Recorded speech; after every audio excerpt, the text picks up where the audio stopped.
Olá, bem-vindos à nossa análise de hoje. A gente vai investigar um cenário econômico brasileiro que, olha, tá cheio de sinais mistos. Temos aqui um monte de fontes, sabe? Relatório do FMI, Banco Mundial, dados de mercado, notícias da Reuters, CNN Brasil, dados da Serasa, CNDL. E o que está saindo disso é uma imagem bem complexa. Por um lado, tem uma narrativa oficial que às vezes soa otimista, né? Mas por outro, tem dados que acendem uns alertas importantes. Nossa missão aqui é justamente tentar desvendar essa aparente contradição. Vamos fuçar nos números da dívida pública, no endividamento das famílias, na saúde das empresas, mercado imobiliário e também nas projeções de risco fiscal que estão aparecendo aí. Queremos pegar o essencial, sabe? Conectar os pontos e tentar entender o que está rolando por baixo dos panos. Ok? Vamos mergulhar nisso. É uma análise super necessária, porque esse contraste entre a percepção que às vezes se tem e alguns indicadores mais profundos é bem nítido. As fontes que a gente juntou aqui apontam para um endividamento crescendo em várias frentes, sabe? Uns recordes de inadimplência que preocupam e questionamentos bem sérios sobre a sustentabilidade das contas públicas mais para frente. O desafio é entender como essas peças se encaixam, né? E o que elas estão sinalizando para o futuro. Certo. Vamos começar então por um gigante que sempre chama atenção, a dívida pública.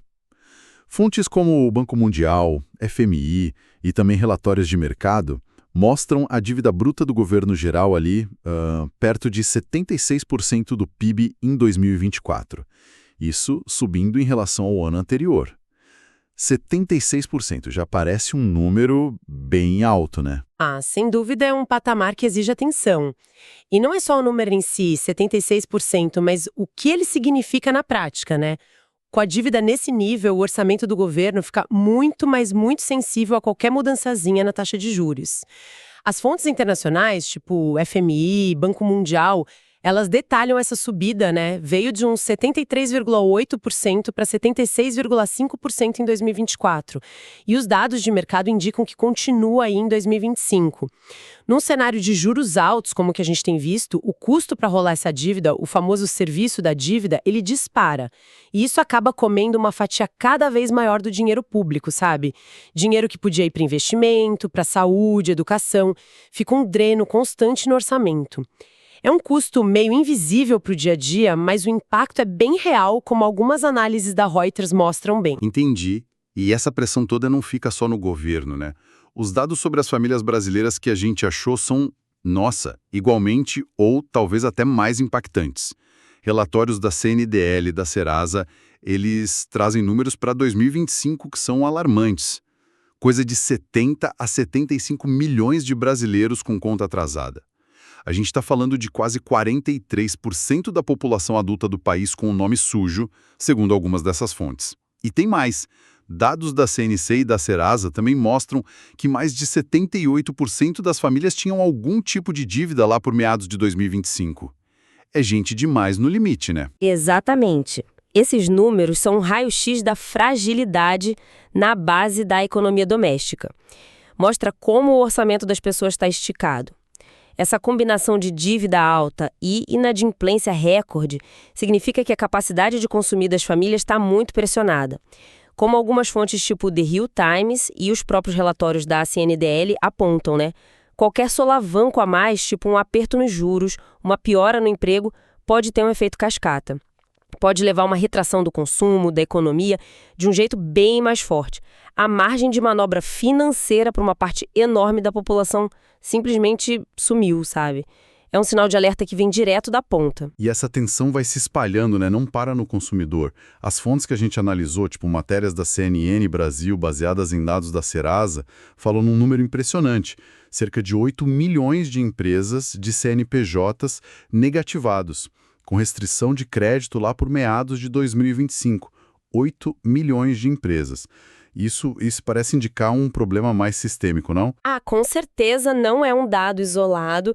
Ele reflete uma dificuldade que está permeando as cadeias produtivas Isso afeta desde o pequeno negócio ali da esquina, sabe? Aquele que gera um monte de emprego informal e formal na comunidade, até empresas maiores. Mostra que o aperto não está só do lado da demanda, com as famílias endividadas que a gente viu, mas também do lado da oferta, no próprio tecido empresarial. Quando tanta empresa está com dificuldade para pegar crédito ou pagar as contas, isso impacta investimento, produção e, claro, a geração de emprego. É um termômetro importante da saúde geral da economia, sim. Ok, então a gente tem governo, famílias e empresas sob pressão. E como é que fica o mercado imobiliário comercial nesse meio todo? Pelo que a gente viu nos relatórios de consultorias, tipo a Cushman & Wakefield, a situação parece mais multifacetada, né? Não é uma recuperação igual para todo mundo. É uma leitura correta, sim. Heterogeneidade é a palavra-chave aqui nesse setor. Os dados da Cushman & Wakefield, por exemplo, eles mostram alguns nichos que estão indo bem, como galpões logísticos industriais de alto padrão, os classe A, sabe? Ali a demanda continua aquecida e a taxa de vacância ficou relativamente baixa, tipo uns 10% no começo de 2024. Isso é bom.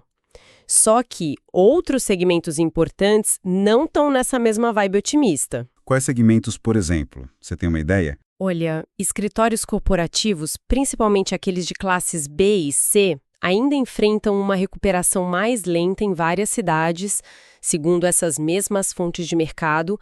Aquela mudança nos padrões de trabalho depois da pandemia deixou muito espaço vazio, sabe? Essa vacância alta em alguns segmentos pressiona o preço do aluguel para baixo, afeta a receita das empresas que são donas dos imóveis e, claro, desestimula novos investimentos nessas áreas específicas. Mostra que a tal retomada econômica, mesmo onde ela existe, não chega igual para todo mundo. Tem que olhar o mercado imobiliário com lupa mesmo, setor por setor, região por região. Entendi, faz sentido. E olhando mais para frente, o que os grandes organismos internacionais e as consultorias tipo FMI, BBVA, Deloitte estão projetando para o Brasil? Eles reconhecem alguns pontos positivos recentes, né? Melhora no emprego, um certo crescimento do PIB, certo? Mas onde que está o pulo do gato nessas análises deles? Sim, existe um reconhecimento desses avanços, seria errado negar, só que o ponto crucial que essas instituições todas destacam é o conjunto de restrições que acabam limitando um crescimento mais forte e sustentado. O principal fator que eles apontam é o nível ainda alto das taxas de juros e o custo crescente da dívida pública que a gente já falou. Isso cria um freio duplo, entende? Limita a capacidade do governo de investir e puxar a economia e, ao mesmo tempo, encarece o crédito, o que desestimula o investimento privado. Por isso que as projeções públicas dessas fontes, como as do BBVA, da Deloitte, do próprio FMI, elas apontam para uma desaceleração do ritmo de crescimento agora para o biênio 2025-2026. E a questão fiscal continua sendo a grande protagonista nessas projeções, imagino eu. Com certeza, a sustentabilidade fiscal é colocada como desafio central mesmo. O ciclo de aperto monetário global, somado às condições aqui dentro, impacta direto no custo da dívida brasileira, que já parte de um nível alto, né? Aquele 76% do PIB. Isso encolhe a margem de manobra para fazer políticas públicas mais ousadas ou grandes investimentos.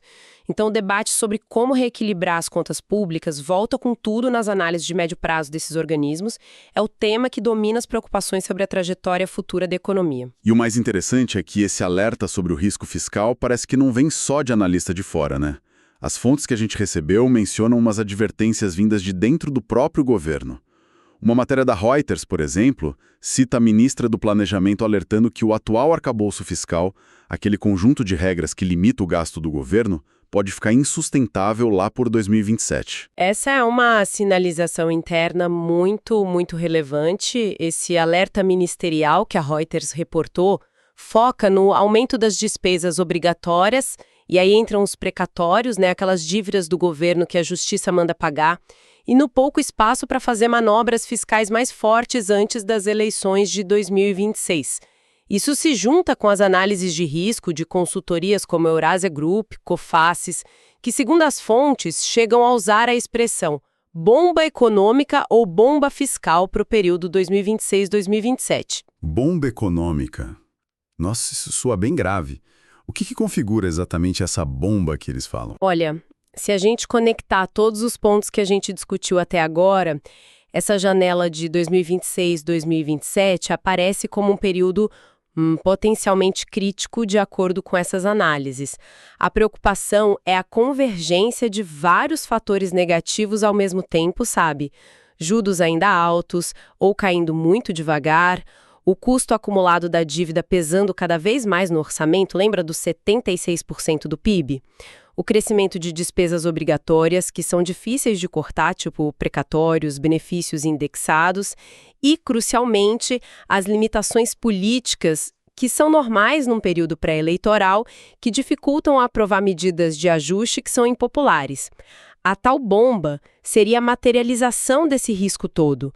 O próximo governo já herdar uma situação fiscal bem ruim, talvez precisando fazer um ajuste super abrupto e doloroso, um choque fiscal mesmo, logo no começo do mandato. A expressão reflete essa preocupação de que a conta das decisões ou da falta delas de hoje chegue toda concentrada ali na frente. Certo. Então a gente chega no centro da questão. Como é que a gente explica essa aparente incoerência que a gente falou lá no começo? Por um lado, a gente vê uns indicadores pontuais de melhora, como no emprego, e uma comunicação que pode soar otimista. Por outro, tem essa montanha de dados preocupantes sobre endividamento, inadimplência e um risco fiscal bem sério no horizonte. O que está por trás dessa dissonância toda? As fontes que a gente analisou dão umas pistas importantes para entender essa dinâmica, sim. Uma primeira explicação está na seleção de indicadores. É natural que a comunicação oficial tenda a focar nos pontos positivos, né? Criação de emprego, crescimento do PIB, que são de fato parcialmente reais e importantes, como os relatórios do FMI e outros confirmam. Só que dados mais incômodos, como a inadimplência recorde das famílias, aqueles 75 milhões de pessoas, ou a trajetória preocupante da dívida pública e o custo dela, podem ser minimizados ou ter sua importância diminuída nessa comunicação. Não é necessariamente manipulação, tá? Mas é uma questão de qual parte da história se escolhe contar com mais ênfase. Faz sentido. É uma questão de foco narrativo mesmo. Que outras razões as fontes apontam para essa diferença? Uma segunda razão bem importante é o horizonte temporal. Algumas políticas, principalmente as sociais ou de transferência de renda, podem ter um impacto positivo e rápido em indicadores de curto prazo, tipo no consumo imediato ou na redução da pobreza. Isso é visível e politicamente rende, né? Contudo, a médio e longo prazo, essas mesmas políticas, se não vierem junto com um crescimento econômico forte que gere receita fiscal para bancar tudo de forma sustentável, elas podem criar uma pressão fiscal crescente. Sempre tem essa tensão entre resolver o agora e garantir o futuro, né? Entendi. O benefício de hoje pode ser o custo de amanhã se a conta não fechar lá na frente. Exato. Um terceiro ponto é a complexidade e a visibilidade do custo do crédito. O impacto do serviço da dívida pública, por exemplo, ainda mais num cenário de juros altos, como o que as agências internacionais e os dados de mercado mostram, é um conceito um pouco mais abstrato para o público em geral, né? Não é algo que você sente direto no bolso todo dia, como o preço no supermercado. Esse custo invisível, porém, ele vai corroendo o orçamento público quietinho, limitando a capacidade de investir, de oferecer serviço, mas comunicar isso de forma clara é um desafio. E por último, imagino que a política tem um papel fundamental nisso tudo, né? Ah, sem dúvida. O quarto fator é o calendário político. Medidas de ajuste fiscal importantes, tipo cortes grandes de gastos ou aumento de imposto, são quase sempre impopulares. Tentar implementar isso às vésperas de eleição, como agora se aproximando de 2026, é politicamente muito custoso. A tendência natural, como sugerem as fontes que estão alertando por o risco em 2026, 2027, é adiar essas decisões difíceis. É empurrar o problema para frente, né? Na esperança que o cenário melhore ou que o ônus político fique para o próximo governo. Essa procrastinação, no entanto, é justamente o que alimenta o risco da tal bomba fiscal lá na frente. Ok, vamos recapitular então só para amarrar as pontas. Nossa análise das fontes mostrou um quadro econômico brasileiro de contrastes. A gente viu alguns indicadores positivos, sim, como no mercado de trabalho. Mas, por outro lado, a gente desenterrou dados que mostram uma dívida pública bem alta, lá na casa dos 76% do PIB, segundo o FMI, Banco Mundial, e muito sensível aos juros. Encontramos um número alarmante de famílias e empresas lutando com dívidas, falamos de 70 a 75 milhões de pessoas físicas e inadimplentes, via CNDL e Serasa, e 8 milhões de empresas com restrição de crédito, via CNN e Serasa. Observamos o mercado imobiliário comercial com recuperação bem desigual, onde alguns setores ainda estão patinando, como mostram os dados da Cushman Wakefield. E talvez o mais forte, identificamos um alerta claro vindo de analistas de risco, tipo Eurásia, Coface, e até de fontes de dentro do governo via Reuters, sobre um risco fiscal bem significativo se aproximando, com um potencial para estourar ali na janela de 2026, 2027. Essa compilação de dados de fontes tão diversas, desde organismos multilaterais, passando por consultorias, dados de crédito, notícias, sugere fortemente que uma visão só otimista do cenário pode ser incompleta ou até meio enganosa, sabe? A combinação de endividamento alto em várias esferas, governo, famílias, empresas, o custo financeiro crescente dessa dívida e as pressões de gastos obrigatórios que são difíceis de conter, como os precatórios que foram mencionados, tudo isso cria uma vulnerabilidade estrutural que não dá para ignorar. A questão da sustentabilidade fiscal aparece de novo como um nó crítico que o Brasil vai precisar desatar nos próximos anos para garantir uma trajetória de crescimento mais sólida e menos vulnerável a choques. É uma conclusão que faz a gente pensar, né? Exatamente. E deixa uma reflexão importante para quem acompanha de perto a economia brasileira.